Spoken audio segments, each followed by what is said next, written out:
Hey everyone, my name is Chandan Singh and I am mentor of 1000 student. तो जैसा कि आपको पता है कि मैंने ब्रह्मास बैच की शुरुआत की थी, जिसमें मैथ और साइंस एब्सोल्युटली फ्री में डिस्कस किया जाएगा, वो भी डिटेल सिलेबस के साथ PYQ और जितनी भी एक्टिविटीज़ है वो सब के सब आपको यहाँ कराई जाएंगी।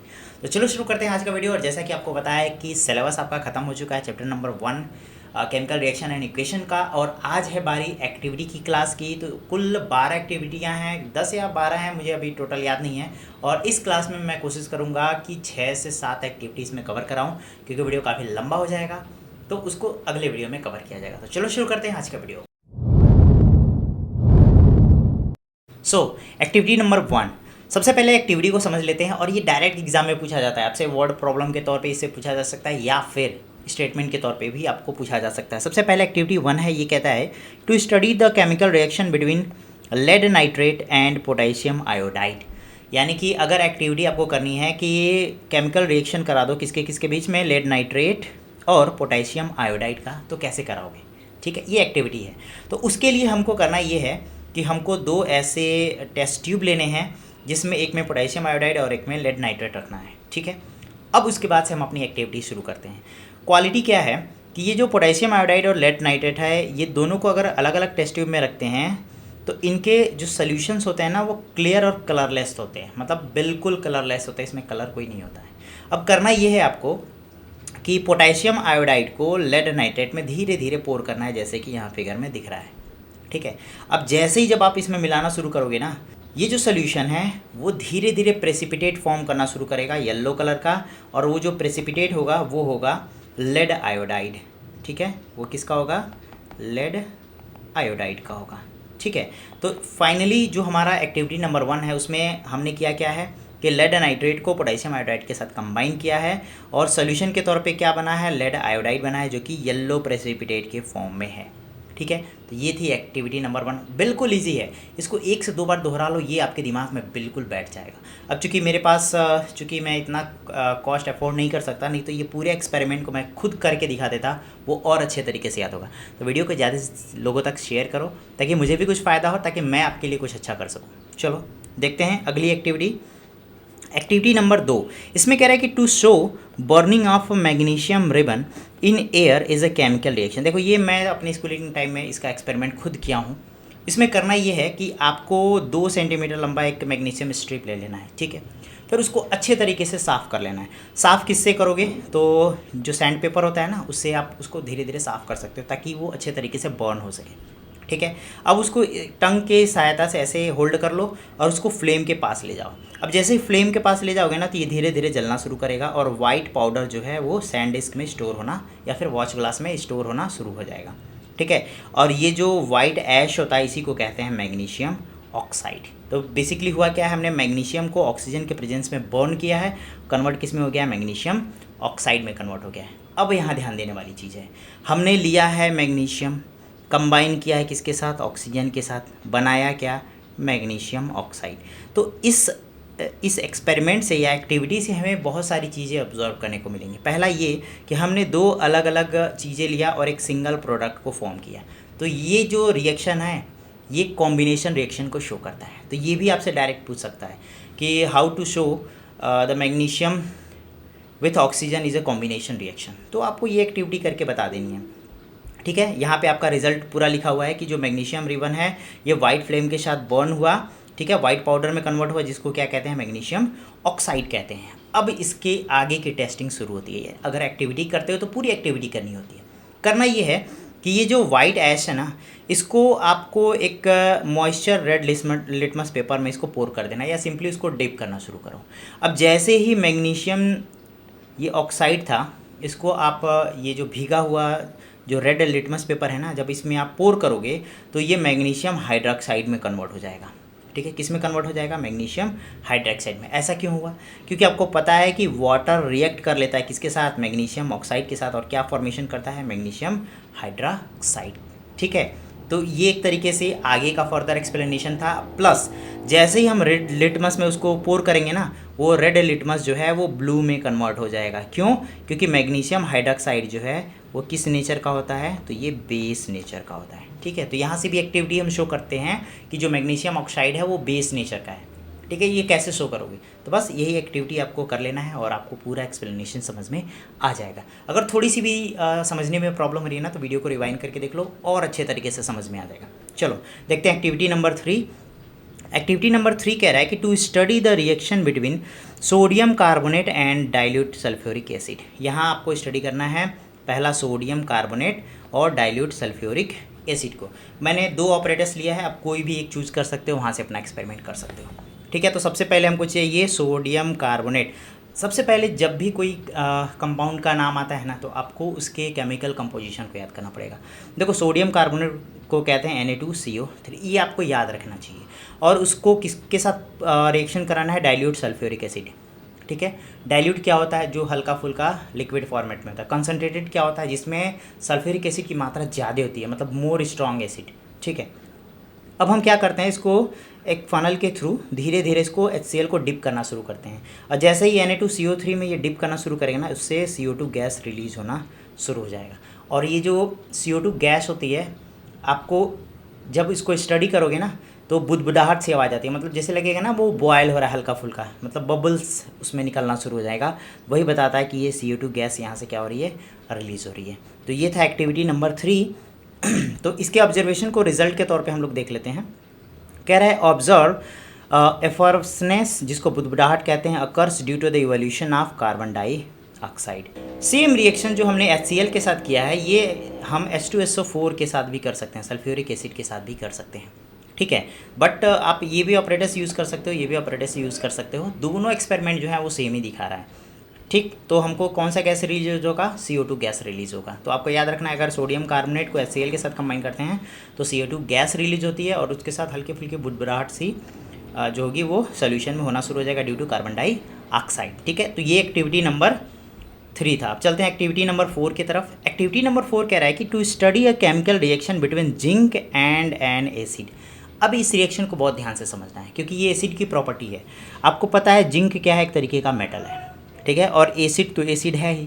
और मैंने पहले भी बता रखा है कि जब हम किसी मेटल को एसिड के साथ रिएक्ट कराते हैं, तो याद करो हाइड्रोजन गैस रिलीज़ होती है, हाइड्रोजन गैस रिलीज़ होती है। ये आपके दिमाग में रखना है। अब इसके लिए सेटअप कैसा यूज़ करेंगे? तो ये वाला सेटअप आपको यूज़ करना है। ठीक है, इसमें हमने जिंक के ग्रेनल्स ले लिया है, छोटे छोटे दाने ले लिए हैं जिंक के, और इसमें धीरे धीरे HCl गैस इसमें मिलाना शुरू करते हैं। ठीक है, होता क्या है? तो यहाँ देखो, कह रहा है कि robust explosion takes place between 2 to 3 minute, liberating colourless and odourless gas. इससे धीरे धीरे कलरलेस और ओडरलेस, मतलब बिना गंध के, बिना कलर के गैस यहाँ से रिलीज़ होना शुरू हो जाती है। कब? जब हम जिंक के साथ HCl गैस को पोर करते हैं। तो इसकी टेस्टिंग कैसे करेंगे कि कौन सा गैस उसमें से रिलीज़ हो रही है? तो बस धीरे धीरे इसके पास एक मैच स्टिक लाना है, और जैसे ही आप मैच स्टिक लेके आओगे ना, तो आपको वो गैस जो है वो बर्न होना शुरू हो जाएगा। किसके साथ? पेल ब्लू फ्लेम के साथ। ये फ्लेम आप देख रहे हो ना, ये पेल ब्लू फ्लेम है, और साथ ही साथ पॉपअप का साउंड भी आएगा। और मैंने बताया था जो पॉपअप साउंड है किसका इंडिकेशन बताता है? H2 गैस का इंडिकेशन बताता है। ठीक है, तो आपको याद रखना है कि जब हम गैस जो ये गैस रिलीज़ हो रही है वो कौन सी गैस थी? पहला ओडरलेस, कलरलेस। ठीक है, और जब इस पर एक मैच स्टिक को बर्न करते हैं तो पेल ब्लू कलर देता है, और साथ ही साथ पॉपअप साउंड होता है। तो ये बताता है कि उससे कौन सी गैस रिलीज़ हो रही है? हाइड्रोजन गैस रिलीज़ हो रही है। ठीक है, ये रिजल्ट वही दिखाया गया है कि जो बबल्स होते हैं वो अपीयर होना शुरू कर जाते हैं जिंक ग्रेनल्स के पास, और ये फॉर्मेशन होता है किसके लिए? हाइड्रोजन गैस के लिए। और जैसे ही इसको ऑब्जर्व करना आप शुरू करोगे, तो ये जो फ्लास्क है ना वो धीरे धीरे हीट होना शुरू हो जाएगा। तो यहाँ पे 2 चीज़ें हो रही हैं। पहला तो इवोल्यूशन ऑफ गैस हो गया, ठीक है, और ये एक्सोथर्मिक रिएक्शन को भी दिखाता है। क्यों? क्योंकि फ्लास्क जो है ना वो गर्म होना शुरू होता है, और गर्म किसका इंडिकेशन था? कि उससे हीट रिलीज़ हो रही है, और हीट जो रिलीज़ होती है उसको एक्सोथर्मिक रिएक्शन भी कहते हैं। ठीक है, तो हम इसे सिंपली कह सकते हैं कि जब जिंक रिएक्ट करता है हाइड्रोक्लोरिक एसिड के साथ, तो कौन सा गैस रिलीज होती है? हाइड्रोजन गैस रिलीज होती है। टेस्टिंग ऑफ हाइड्रोजन गैस क्या है? तो बस एक मैच स्टिक को लेके आओ, और उससे पॉपअप साउंड आना शुरू हो जाएगा। तो ये टेस्टिंग बताता है कि इससे हाइड्रोजन गैस रिलीज हो रही है। ठीक है, एक्टिविटी अच्छे से समझ में आ गया। चलते हैं एक्टिविटी नंबर 5 के तरफ। नेक्स्ट कह रहा है to study the combination reaction between the quick lime and water. यहाँ ध्यान देना, यहाँ पहले ही बता रखा है कि कॉम्बिनेशन को शो करना है। ठीक है, तो किसके बीच में? क्विक लाइम एंड वाटर के बीच में। ठीक है, क्विक लाइम किसको कहते हैं? चूना पत्थर, खड़िया आप जानते हो ना, उसको ही कहते हैं तो हमने क्या किया है, एक बीकर में, यहाँ पे हार्ड ग्लास के बीकर में हमने कैल्शियम ऑक्साइड ले लिया जिसको क्विक लाइम कहते हैं। ठीक है, कैल्शियम ऑक्साइड को ही क्या कहते हैं, क्विक लाइम कहते हैं। अब इसमें धीरे धीरे हम वाटर पोर करना शुरू करते हैं। ठीक है, जैसे आपने देखा होगा आपके घर में पुट्टी होती होगी ना, तो सेम प्रोसेस यहाँ भी होता है, हालांकि ये ऐसा ही मिलता जुलता प्रोसेस वहाँ भी है। तो जब इसमें पानी मिलाना धीरे धीरे शुरू करोगे तो ये आपका स्लैंग्ड लाइम बनना शुरू हो जाएगा जिसको हम कहते हैं कैल्शियम हाइड्रोक्साइड। ठीक है, और इसके साथ ही साथ ये बीकर जो है ना वो बहुत ज़्यादा गर्म हो जाता है। ठीक है, यानी कि ये कॉम्बिनेशन तो हो रहा है, दो अलग अलग चीज़ों को हमने कंबाइन किया और कैल्शियम हाइड्रोक्साइड बना लिया, एक सिंगल सब्सटेंस बना लिया। तो एक तरीके से ये किस रिएक्शन को शो करता है, कॉम्बिनेशन रिएक्शन को शो करता है। क्या बनता है, तो कैल्शियम हाइड्रोक्साइड बनता है। ये था एक्टिविटी नंबर 5। इसके रिजल्ट आपको यहाँ दिया गया है। कह रहा है कि लार्ज अमाउंट ऑफ हीट भी रिलीज होती है, इसको कौन सा रिएक्शन कहते हैं, एक्सोथर्मिक रिएक्शन कहते हैं। ठीक, प्लस क्या हुआ है, कॉम्बाइन हुआ है ना, तो इसको कॉम्बिनेशन रिएक्शन भी कहते हैं। अगर दोनों को मिला दिया जाएगा तो एक्सोथर्मिक कॉम्बिनेशन रिएक्शन भी इस एक्टिविटी को हम कह सकते हैं। ठीक है, वही पूरा ये पोथा लिखा हुआ है जो मैंने अभी जितना समझाया, तो ये पूरा पोथा हुआ है, तो इसको याद पूरा पढ़ने की ज़रूरत नहीं है, आप स्क्रीनशॉट ले लो, नोट्स आप इजीली बना सकते हो। चलते हैं अगले एक्टिविटी की तरफ, एक्टिविटी नंबर 6। बहुत ध्यान से समझना। कह रहा है to study the combination reaction between ammonium and hydrogen chloride. ठीक है, अमोनियम और हाइड्रोजन क्लोराइड के बीच में क्या पढ़ना है, कॉम्बिनेशन रिएक्शन को पढ़ना है। ठीक है, तो यहाँ देखो मैंने टेस्ट ट्यूब लिया है, इसमें अमोनियम और हाइड्रोक्लोरिक एसिड ले लिया है। बट एक चीज़ ध्यान दीजिएगा, ये मैंने कलरफुल ले लिया है, ये जो होना चाहिए था वो कलरलेस होना चाहिए था। ठीक है, इसमें कोई कलर नहीं है, कलरलेस है। HCl भी कलरलेस है और NH3 भी कलरलेस है।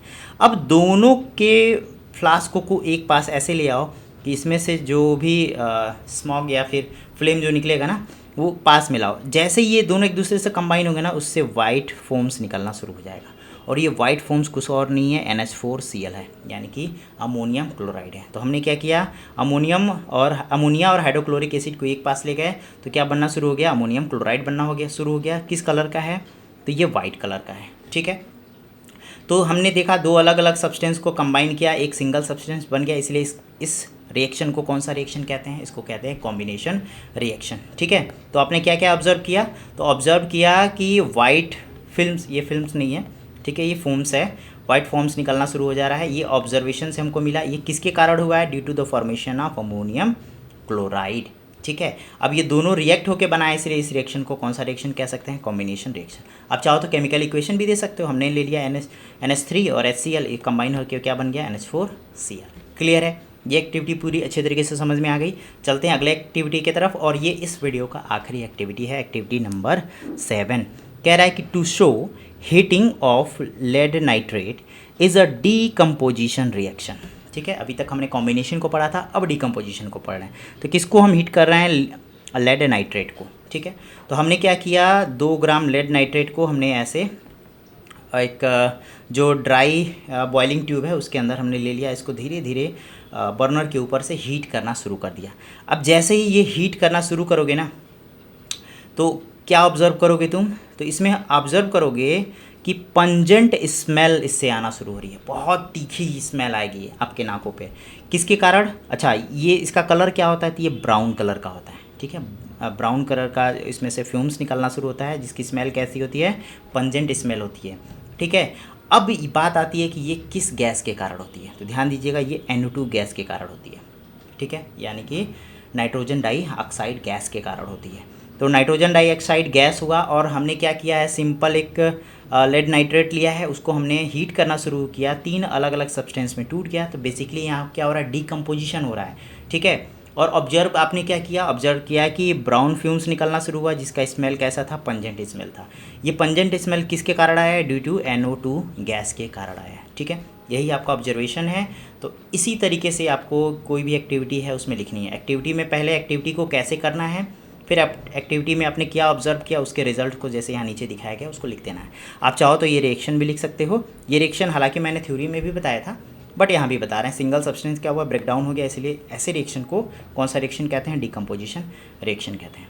तो इस वीडियो में इतना ही, क्योंकि वीडियो काफ़ी लंबा हो जाएगा, इसलिए मैं सोच रहा हूँ कि 3-4 टॉपिक बचेगा, तो उसके लिए बहुत छोटा वीडियो बनाना ठीक नहीं है, तो उसमें कंबाइन करके एक बड़ा सा वीडियो बनाएंगे। अब 2 वीडियो और बचे हैं, इसका पार्ट नंबर 2, फिर प्रीवियस ईयर के कुछ क्वेश्चंस हैं आपके सामने रखे जाएंगे, और उसके एग्जांपल या फिर जो उसके सॉल्यूशंस होंगे वो भी आपको दिए जाएंगे, ताकि आप इजीली इस पूरे चैप्टर को डीपली समझ सको। मिलते हैं आपसे अगले वीडियो।